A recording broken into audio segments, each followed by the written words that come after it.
অনেক বাধা বিপত্তি পেরিয়ে অবশেষে গতি পেয়েছে মেট্রো রেল নির্মাণের কাজ। 2019 সালে প্রথম দফায় উত্তরা থেকে আগারগাঁও পর্যন্ত মেট্রো রেল চালুর কথা রয়েছে। রাজধানীর যানজট মোকাবেলায় সরকারের নেওয়া বড় প্রকল্প নিয়ে তোফায়েল আহমেদের ধারাবাহিক প্রতিবেদনের প্রথম পর্ব আজ। ভবিষ্যতে মেট্রো রেল হতে যাচ্ছে রাজধানীবাসীর দ্রুত যোগাযোগের প্রধান মাধ্যম। 2019 সালেই মেট্রোতে চড়ার সৌভাগ্য হতে পারে যানজটের সাথে প্রতিনিয়ত যুদ্ধ করে ক্লান্ত ঢাকাবাসীর। প্রথম দফায় উত্তরা থেকে আগারগাঁও পর্যন্ত নির্মিত হচ্ছে মেট্রো রেল। ইতিমধ্যেই এই রুটের পরিষেবা লাইনগুলো পুনর্বিন্যাসের কাজ শেষ হয়েছে।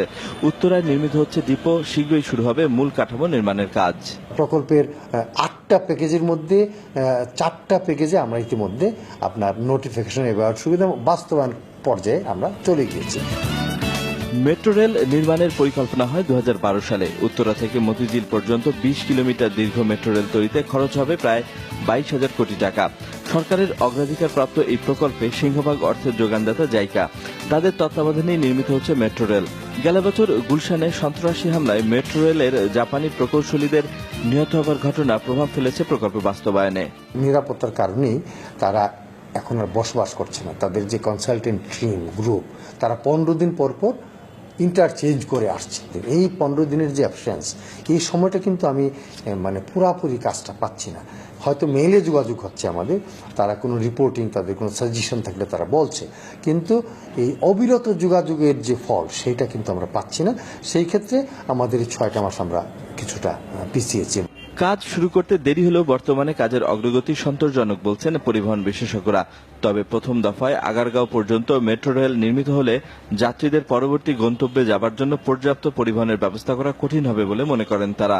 আমরা ক্রিটিক্যাল পাথ অ্যানালিসিস করে দেখেছি যে এর চেয়ে বেশি করাটা আমাদের পক্ষে সম্ভব হবে না, এবং সেক্ষেত্রে আমাদের এই বাস্তবায়নের যে পরিকল্পনা সেটি বেঁচতে যেতে পারে। সেই জন্য কিন্তু আমরা সামগ্রিক অবস্থা বিবেচনা করে আমাদের সক্ষমতা, আর্থিক যোগানের বিষয় সবকিছু মাথায় নিয়েই আমরা এটা স্থির করেছি যে আগারগাঁও পর্যন্ত করব। আগারগাঁও যদি এটা আমি যা দেখছি শেষ করেন আপাতত ফার্স্ট ফেজ, কেউই মেট্রোতে উঠবে না। কে আসবে আগারগাঁও পর্যন্ত? আপনি আমাকে বলেন উত্তরার থেকে। সে ধরেন ওইখানে তো মিনিমাম তো 10 থেকে 15,000 প্যাসেঞ্জারকে নামাই দিবে। That will be colossal difficulties. সুতরাং আমি বলবো যে এটা যাতে ফার্স্ট ফেজটা জায়গার সাথে আলাপ করে এটা অ্যাটলিস্ট সোনারগাঁ পর্যন্ত নিয়ে যায়। আগারগাঁও থেকে মতিঝিল পর্যন্ত বাকি অংশের কাজ শেষ হবে 2020 সালে। তখন প্রতি ঘন্টায় উভয় দিক থেকে 60,000 যাত্রী বহন করবে মেট্রো রেল। আর উত্তরা থেকে মতিঝিল পর্যন্ত যাতায়াতের সময় লাগবে মাত্র 37 মিনিট। তোফায়েল আহমেদ, মাছরাঙা সংবাদ, ঢাকা।